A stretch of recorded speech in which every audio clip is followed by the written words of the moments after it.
Bismillah, Assalamualaikum warahmatullahi wabarakatuh. Alhamdulillah, wassalatu wassalamu ala nabiyyina Muhammad ibni Abdillah wa ala alihi washabihi wa mawalah.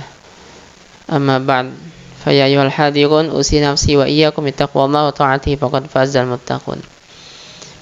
Kita melanjutkan apa yang kita bahas pada pertemuan sebelumnya, sahabat. Bagaimana cara kita mencintai Al-Quran. Jangan sampai cinta kepada Al-Quran ini hanya dakwah kita saja, hanya pengakuan kita saja bahwa kita mencintai Al-Quran. Tapi sebetulnya kita nggak mendapatkan ciri-ciri orang yang bercinta. Ingat ya, yang namanya cinta itu kan, sahabat, kalau ketemu seneng kan ya. Kalau ada nih, kita cinta anak kita, kita sayang sama anak kita.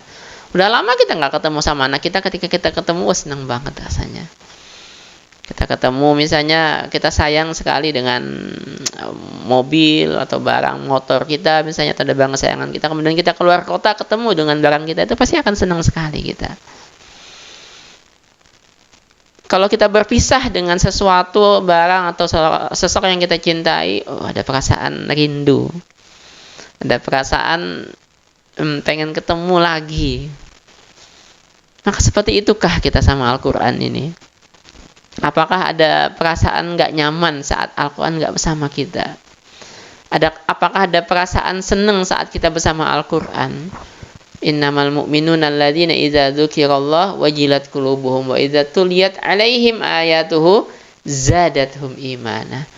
Hanya saja orang beriman itu adalah ketika disebut Allah, mereka bergetar hatinya. Ketika dibacakan ayat-ayat Allah, ketika dibacakan Al-Quran, bertambah imannya.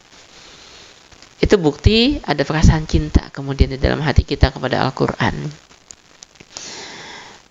Maka sahabat yang dirahmati Allah, kita sudah bahas 2 poin kemarin, kita bahas poin yang ketiga. Kita harus merasakan manfaat Al-Quran itu dalam kehidupan kita. Karena ini juga yang dikatakan Imam Al-Ghazali, salah satu sebab faktor cinta adalah kita merasakan kebaikan atau kita merasakan ihsannya seseorang kepada kita. Semakin baik seseorang itu kepada kita, maka kita akan mendapatkan cinta yang begitu besarnya juga kepada orang itu. Atau ada satu benda yang kita rasakan begitu bermanfaatnya buat kehidupan kita, maka kita tentu akan sangat menyayangi dengan benda itu, karena kita tahu nih benda sangat bermanfaat sekali. Buat ibu-ibu, panci-panci walaupun warna hitam di dapurnya, panci-panci hitam yang ada di dapurnya walaupun warna hitam, tapi begitu manfaat buat mereka panci itu, mereka akan sangat sayang dengan panci itu. Kalau ada seseorang yang membuat pancinya tergores atau hilang atau gimana, pasti akan membuat mereka marah jadinya, karena mereka merasakan panci itu begitu bermanfaat buat aktivitas mereka di dapur.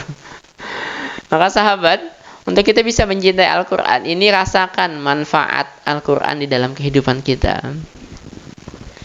Dan tentu nggak akan kita bisa merasakan manfaat Al-Quran ini kalau kita nggak berinteraksi dengan Al-Quran. Bagaimana kita tahu manfaatnya HP kita kalau kita nggak pernah buka tuh HP, kan ya? Bagaimana kita kayak ibu-ibu tadi bisa merasakan manfaat panci-pancinya kalau nggak pernah masak dengan panci itu? Nggak mungkin, kan? Pasti kalau kita pengen merasakan manfaat dari Al-Quran, ya tentu kita pasti harus memakai atau berinteraksi dengan Al-Quran. Nah, setelah kita berinteraksi dengan Al-Quran ini, rasakan manfaat apa yang kita dapatkan kemudian setelah interaksi kita itu. Semakin intens interaksi kita, maka akan semakin besar manfaat yang kita rasakan. Dan jangan dilewatkan manfaat ini ya. Jangan dilewatkan, maksudnya jangan dilewatkan ini, jangan dianggap lewat begitu saja, tapi rasakan manfaat ini. Kenapa perlu kita rasakan? Karena kita biar merasa ketagihan untuk terus bersama Al-Quran. Ada banyak sekali insya Allah manfaat yang kita dapatkan, yang bisa kita dapatkan ketika kita bersama Al-Quran dalam kehidupan kita. Insya Allah kita akan mendapatkan kesehatan yang lebih baik, karena Allah sendiri mengatakan wa nunazzilu minal Qur'ani ma huwa syifaa'u wa rahmatul lil mu'minin. 82 surat Al-Isra ayat 82. Dan kami turunkan dalam Al-Quran ini sebagai penyembuh buat orang beriman. Maka insya Allah semakin intens kita bersama Al-Quran, akan semakin baik kesehatan kita. Kita yang awalnya sakit tadi, semakin sering bersama Al-Quran, maka akan semakin cepat penyembuhan. Kalau kita sehat, maka akan jarang sakit kita. Akan membentuk imunitas dalam tubuh kita. Apalagi yang kita dapatkan kalau kita intens bersama Al-Quran, hati yang tenang. Ya ayuhan nas qad ja'atkum mau'izatun mir rabbikum wa syifaa'un lima fis sudur wa hudan wa rahmah. Penyembuh dalam hati kita. Nggak akan mudah terguncang mereka yang sering bersama Al-Quran itu. Hatinya akan selalu tenang, akan selalu nyaman, damai, tentram hatinya. Kalaupun ada marah, akan cepat redam mereka yang selalu bersama Al-Quran. Apalagi yang kita dapatkan, doa yang akan cepat terkabul. Karena Rasulullah SAW sendiri menyatakan, orang yang sibuk dengan Al-Quran dan zikir, kalau dia nggak sempat minta, maka Allah akan kasih yang lebih baik daripada apa yang seharusnya dia dapatkan. Ya, hadis riwayat Imam At-Tirmidzi ya. Apa yang kita butuhkan akan Allah kasih dengan sebab Al-Quran, karena begitu mulianya Al-Quran itu. Rezeki yang lancar juga akan kita dapatkan. Nah, Al-Quran ini memang keberkahan semuanya. Maka insya Allah rezeki itu akan datang dengan sendirinya tanpa perlu kita bekerja keras.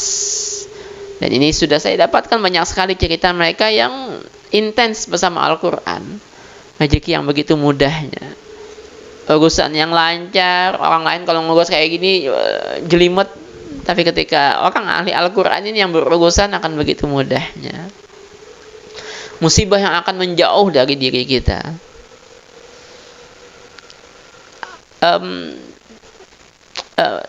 Pikiran kita juga akan jauh lebih cerdas. Menangkap ilmu, menangkap informasi, mengingat sesuatu, akan jauh lebih kuat kita. Karena keberkahan Al-Quran. Dan coba dulu diintenskan dulu interaksi kita dengan Al-Quran, dan nanti kalau kita sudah intens ini akan ada banyak sekali manfaat yang kita dapatkan dalam kehidupan kita. Kedewasaan nanti dalam bersikap akan kita dapatkan juga. Dan rasakan perubahan pola pikir, perubahan karakter kita, sikap kita akan jauh lebih baik dengan Al-Quran. Maka dilis kalau perlu nih keberkahan Al-Quran dalam kehidupan kita ini. Nah, insya Allah kalau kita tahu sebegitu manfaatnya Al-Quran dalam kehidupan kita, maka kita akan sangat mencintai Al-Quran dan nggak akan meninggalkan Al-Quran sedikit pun. Demikian sahabat, insya Allah kita lanjutkan pada pertemuan berikutnya. Semoga bermanfaat. Subhanakallahumma bihamdik, asyhadu an la ilaha illa anta, astaghfiruka wa atubu ilaik. Wabillahi taufiq wal hidayah. Wassalamualaikum warahmatullahi wabarakatuh.